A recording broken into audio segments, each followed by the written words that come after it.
First question आपला, एका व्यक्तीने 80 किलोमीटरचे अंतर हे 7 तासात कव्हर केलेलं आहे.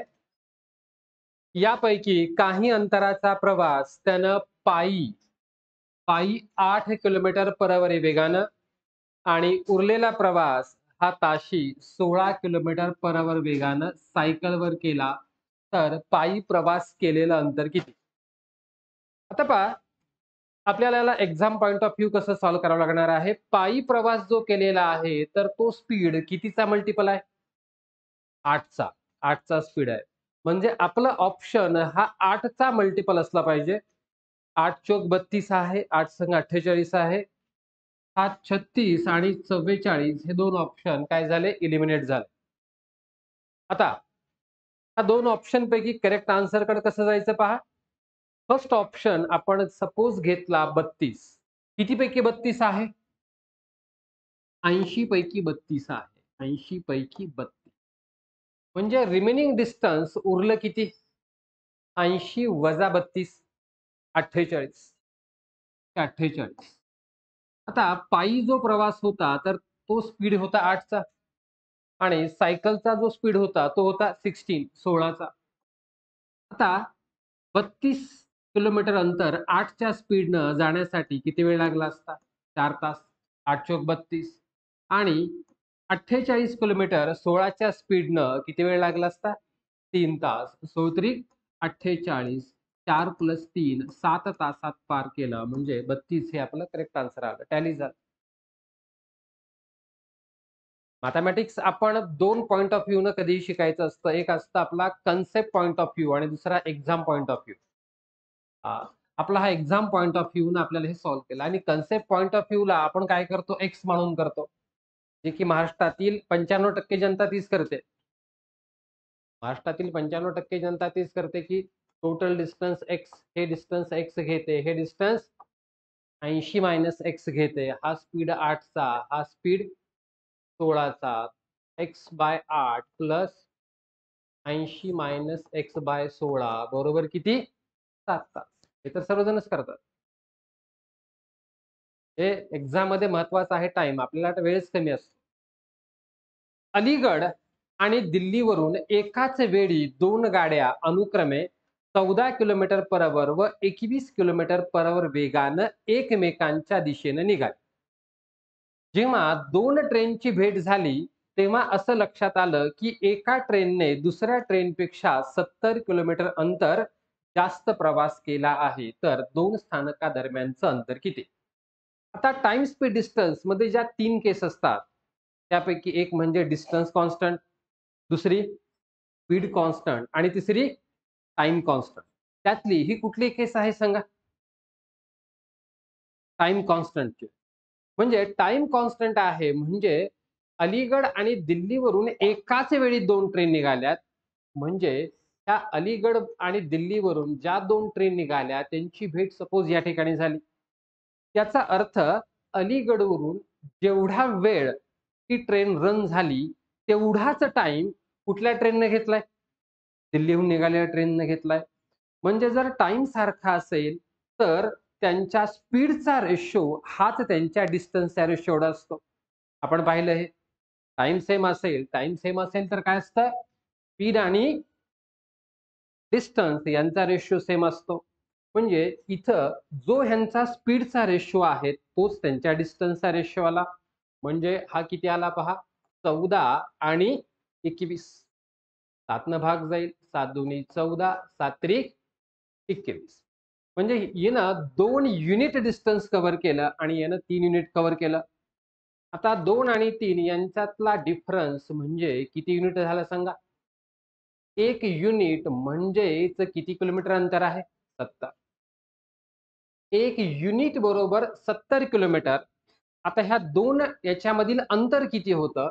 या ट्रेननं कव्हर केलेलं 2 आणि ह्या ट्रेननं कव्हर केलेलं 3 म्हणजे 3 आणि 2 5 युनिट झालं. 1 युनिट बरोबर 70. 5 युनिट म्हणजे 70 गुणिले 5 350. ह्या 2 ठिकाणातील अंतर हे किती आहे? 350 किलोमीटर आहे.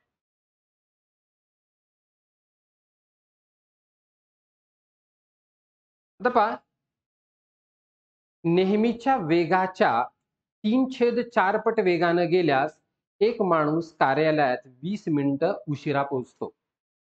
तर त्यानं कार्यालयात जाण्यास घेतलेला नेहमीचा वेळ किती? आता आपण बेसिकनं आपण बघूयात आणि नंतर ह्याला कसं सॉल्व्ह करायचं तेही बघूयात. नेहमीचा वेळ सपोज त्याचा x मिनिटं होता. आता इथं ही कोणती केस आहे? डिस्टन्स सेमची केस आहे. कारण घर ते कार्यालय यांच्यामधलं डिस्टन्स सेम आहे. जेव्हा डिस्टन्स सेम असतं, तेव्हा टाईम आणि स्पीड कसे असतात? इन्व्हर्सली प्रोपोर्शनल असतात. करेक्ट? आता नेहमीचा वेळ x होता. आता त्यानं वेग किती केला? 3/4 केला. म्हणजे वेग कमी केला का वाढवला? स्पीड कमी केला. स्पीड जर कमी केला, तर त्याला लागणारा वेळ काय होणार आहे? जास्त असणार आहे. म्हणजे इनिशियल टाईम x मिनिटं होता. नवीन टाईम किती असणार आहे? 3/4 चा 4/3x. 4/3x आणि हा जुना वेळ x यांच्यातला डिफरन्स किती मिनिटं होता? 30 मिनिटं. ईच अँड एव्हरी टर्मला आपण 3 न मल्टिप्लाय करणार. 4x - 3x बरोबर 20 त्रिक 60. x बरोबर 60 मिनिट. नेहमीचा वेळ किती होता? 60. आता आपण याला कशा पद्धतीने विचार करणार? 3/4 आहे. नेहमीचा स्पीड युज्युअल स्पीडच्या 3/4 स्पीडनं गेला. हा जर स्पीड 3/4 केला, तर लागणारा वेळ किती होणार आहे सांगा? 4/3. आता पहा, हा जो वरचा असतो, तर तो असतो अल्वेज म्हणतोय न्यूमरेटरचा जो असतो अल्वेज न्यू टाईम असतो, नवीन वेळ. आणि छेदस्थानचा अल्वेज कसा असतो? ओल्ड टाईम असतो, युज्युअल टाईम असतो. आता 4 युनिट आणि 3 युनिट यांच्यातला डिफरन्स किती आला सांगा? 1 युनिट. हा न्यू टाईम आणि ओल्ड टाईम यांच्यातला डिफरन्स 1 युनिट म्हणजेच प्रत्यक्षामध्ये किती मिनिटं आहे तो? 20 मिनिटं आहे. ॲक्चुअलमध्ये किती मिनिटं आहे? 20 मिनिटं आहे. म्हणजे 1 युनिट बरोबर 20 मिनिटं. युज्युअल टाईम हा 3 युनिट होता. म्हणजे 3 गुणिले 20 बरोबर 20 त्रिक 60 मिनिट होता. ओके. कारण स्पीड आणि टाईम हे inversely proportional to each other असतात. हां. स्पीड आणि time inversely proportional to each other. आता पहा, त्याचा बेस काय असतो? आता याचा मागचा बेस समजून घ्या. आता स्पीड, टाईम आणि डिस्टन्स. आता डिस्टन्स कॉन्स्टंट राहणार आहे. घर ते ऑफिसमधलं डिस्टन्स कॉन्स्टंट.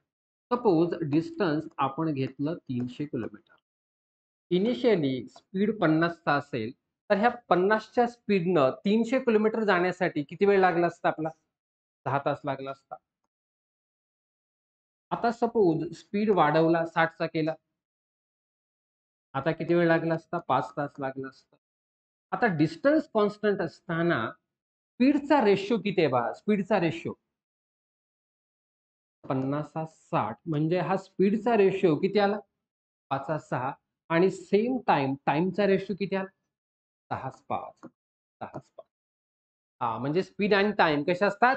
इन्व्हर्सली प्रोपोर्शनल असतात, जेव्हा डिस्टन्स कॉन्स्टंट असतं ते. म्हणजे हा होता आपला ओल्ड स्पीड आणि हा होता आपला न्यू स्पीड. हा ओल्ड टाईम आणि हा न्यू टाईम. म्हणजे स्पीड वाढवला, की टाईम काय झाला? वेळ कमी झाला. 6चा 5 वर आला, कमी झाला.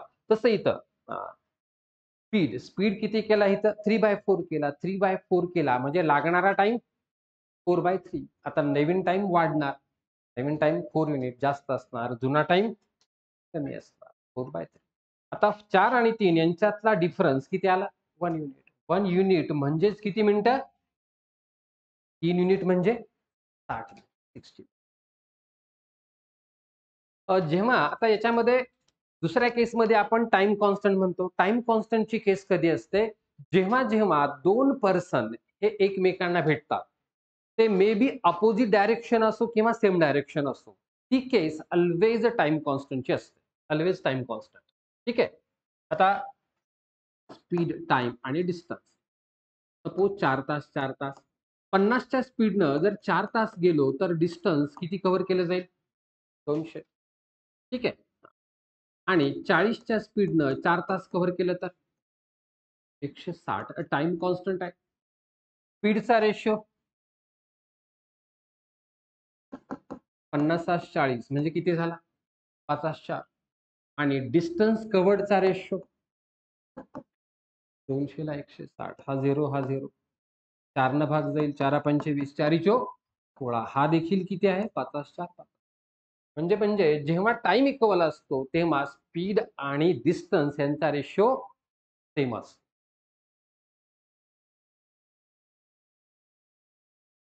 दाट धुके पडलेल्या रस्त्याने एक व्यक्ती 3 किलोमीटर पर वेगानं जात आहे.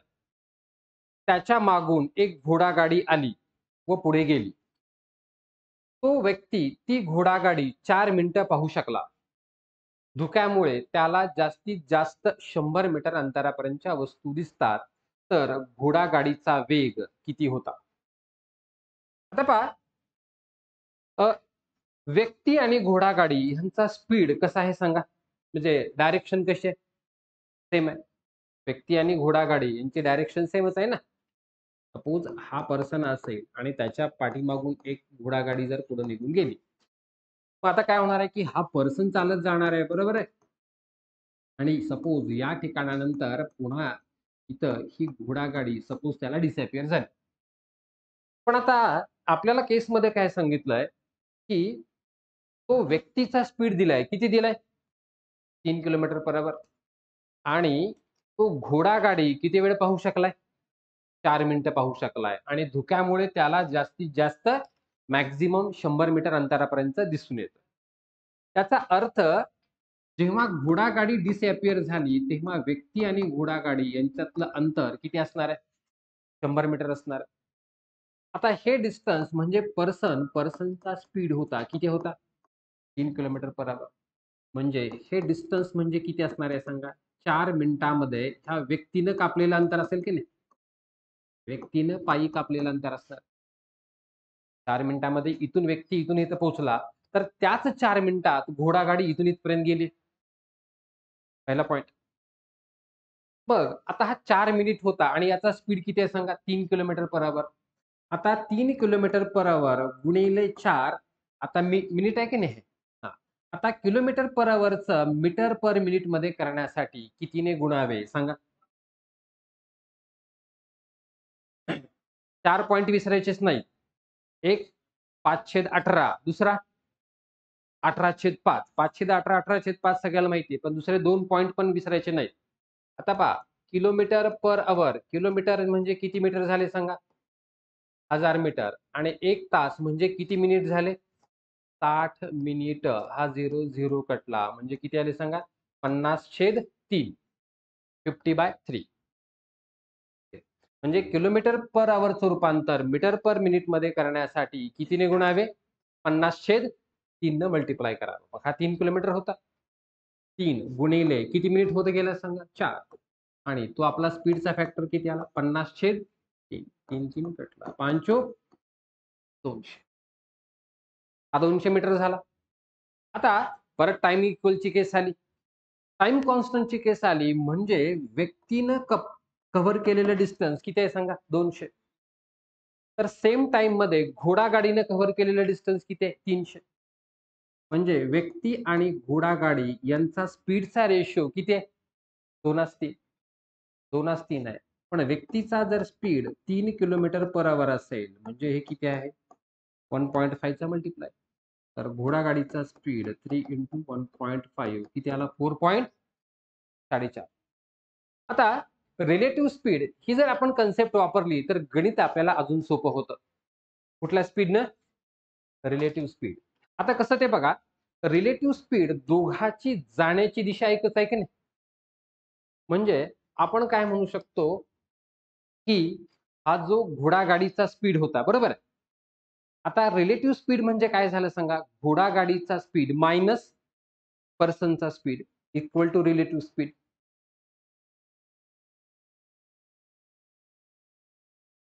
सापेक्ष. सापेक्ष वेग झाला आपला. आता व्यक्तीचा वेग 3 आहे. Relative speed. आता घोडागाडीचा स्पीड किती आला? हा 3 इकडे प्लस होईल. 3 प्लस हा सापेक्ष वेगाचा डिस्टन्स. पण हा रिलेटिव्ह स्पीडनं त्यानं किती डिस्टन्स जास्त कापलंय बघा, फक्त 100 मीटरच डिस्टन्स जास्त कापलं आणि किती मिनिटामध्ये? 4 मिनिटामध्ये.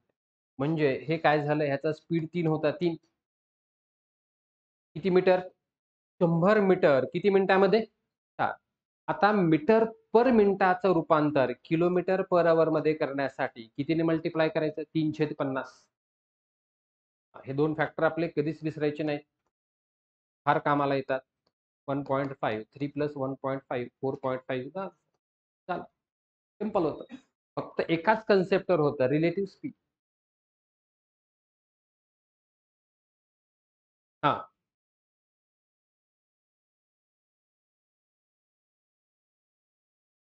नाही, आता आपल्याला किलोमीटर पर अवरचं रूपांतर, किलोमीटर पर अवरचं रूपांतर metre per minute, metre per minute, metre per सेकंद तर माहिती आहे आपल्याला 5/10 18/5. हां, मीटर पर मिनिट पण वापरता येतं आपल्याला.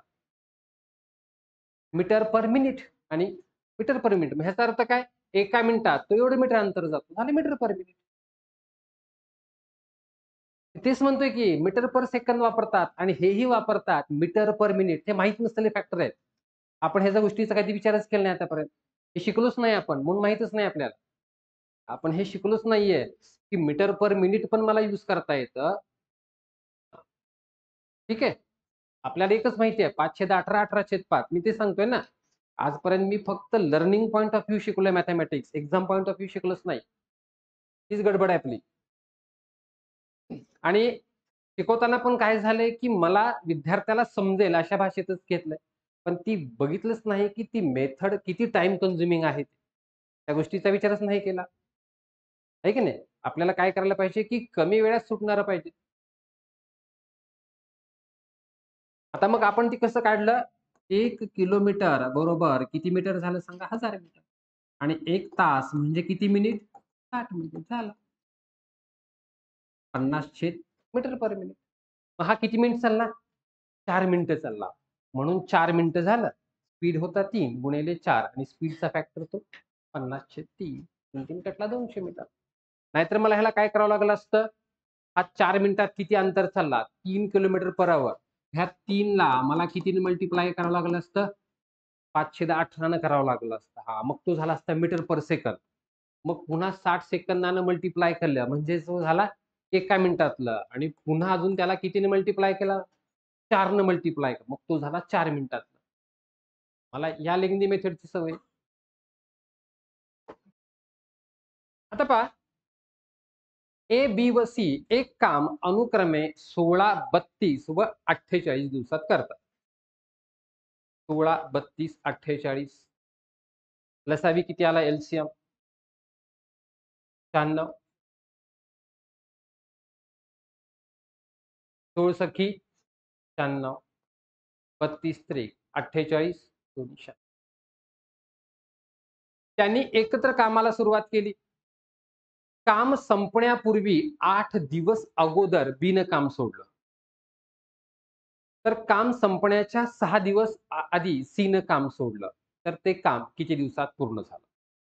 They started the work together, but B left off 8 days and C 6 days before the completion of the work. आता इथं काय करतोय, इथे विद्यार्थ्याची काय चूक होते? विद्यार्थी असा विचार करतो, की काम कंप्लीट व्हायला किती दिवस लागले असतो? 6 आणि 3 9 2 12 12 8 96. मग 8 दिवस अगोदर काम सोडलं कसं काय? असा विचार दॅट इज तसा विचार नाही करायचा आहे. इथे कसं आहे, की काम आता कामाचं ड्युरेशन 8 दिवसात काम संपणारच नाही इथं. 8 पेक्षा जास्त दिवस लागणार आहेत. कारण 8 दिवस कधी लागले असते, सगळ्यांनी एकत्र काम केलं असतं तर 8 दिवस लागले असते. मग आता इथं काम ते सोडत गेलेत. काय झालंय? काम सोडत गेलेत. पहा, आता काम संपण्याच्या 6 दिवस आधी सीनं काम सोडलंय. म्हणजे ह्या स्टेजला सीनं काम सोडलेलं आहे. किती दिवस? 6 दिवस. 6 दिवस सीनं काम केलं. नंतर 8 दिवस अगोदर कुणी काम सोडलंय? बीनं. म्हणजे आता इथे किती दिवस राहिले हे? 2 दिवस आणि हे प्रिव्हियस दिवस. आता याचा अर्थ ह्याला कसं सॉल्व्ह करायचं असतं पहा, उलटं सॉल्व्ह करायचं. म्हणजे हे 6 दिवस एकट्या एनं काम केलंय. 6 दिवस कुणी काम केलंय? एकटा एनं काम केलं. मधले 2 दिवस कुणी काम केले? ए व सी ने मिळून काम केलं. बी काम सोडून गेलंय. हे काम केलंय ए व सी मिळून. आणि नंतर पहिले दिवस कोण काम केलंय सांगा? ए-बी-सी तिघांनी मिळून काम केलं. टोटल वर्क आपलं किती होतं? 96 होतं. टोटल वर्क 96 होतं. आता 96 मधले एनं 6 दिवस काम केलं म्हणजे एचं काम किती आलं सांगा? 6 गुणिले एची इफिशियन्सी किती होती? 6. 6 36. एचं काम 36 आलं. आता ए प्लस सी दोघांनी मिळून 2 दिवस काम केलं. म्हणजे एचं काम होतं 6 आणि सीचं काम 2 होतं. 6 आणि 2 8. 2 दिवस काम केलं. 8 गुणिले 2. 8 दोन्ही 16. म्हणजे दोघांनी मिळून किती काम केलं? 6 आणि 6 12ला 2. किती काम केलं? 52. कितीपैकी 52 काम केलं? 96 पैकी. आता 96 पैकी 52 काम केलं म्हणजे राहिलेलं काम किती? 44. हे 44 काम कुणी केलंय? ए प्लस बी प्लस सी ने मिळून केलंय. आता 44 काम करायला ए प्लस बी प्लस सी ला किती दिवस लागले असते? एका दिवसाचं काम किती येतं? 6 आणि 3 9 आणि 2 11 येतं. 11 म्हणजे हे किती दिवस झाले काम? 4 दिवस. म्हणजे ए-बी-सीनं 4 दिवस काम केलं. नंतर 2 दिवस ह्या दोघांनी काम केलं आणि नंतर 6 दिवस एकट्यानं काम केलं. म्हणजे काम संपायला एकूण दिवस किती लागले? 6 आणि 4 10 आणि 2 12 12 डेज लागले. 12 दिवस.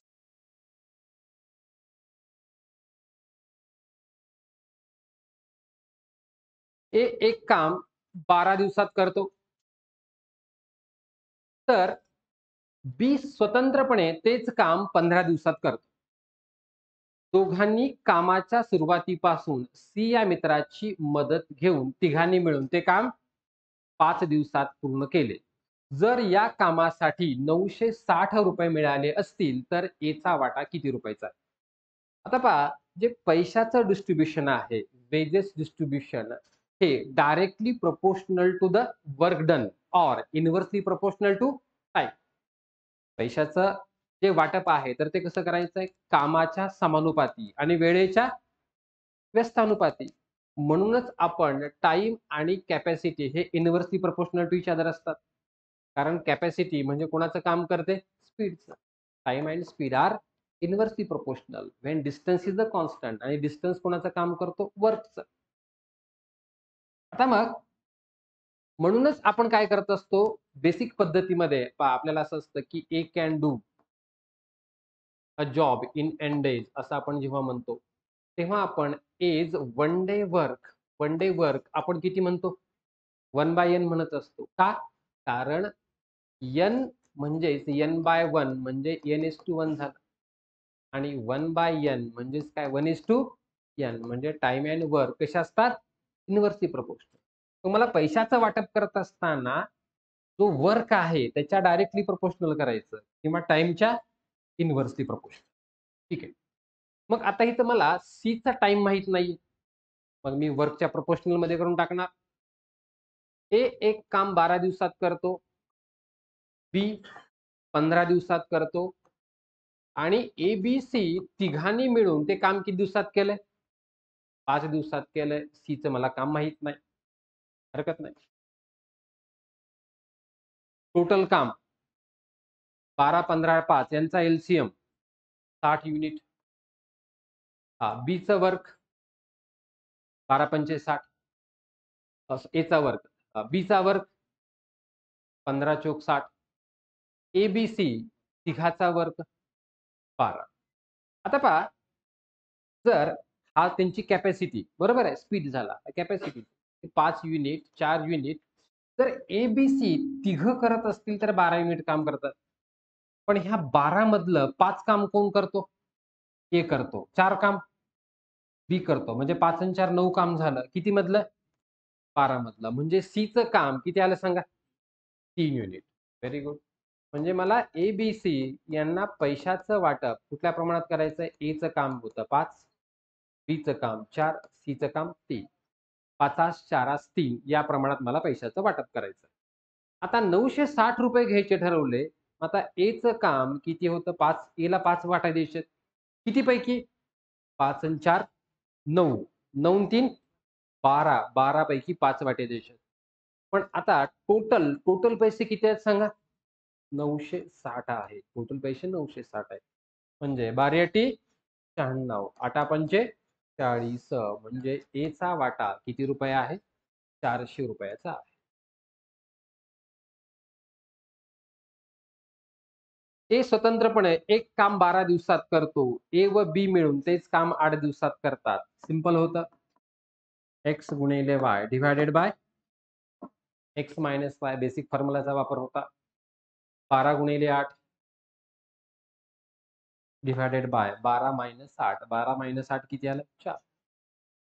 4 दुनी 8. 12 दुनी 24. हे काय झालं? हां, 24 इथं आहे. ओके. हे 480 ओके. ठीक आहे. हे सेम झालेत ना चुकून? खाली आहेत ऑप्शन 24.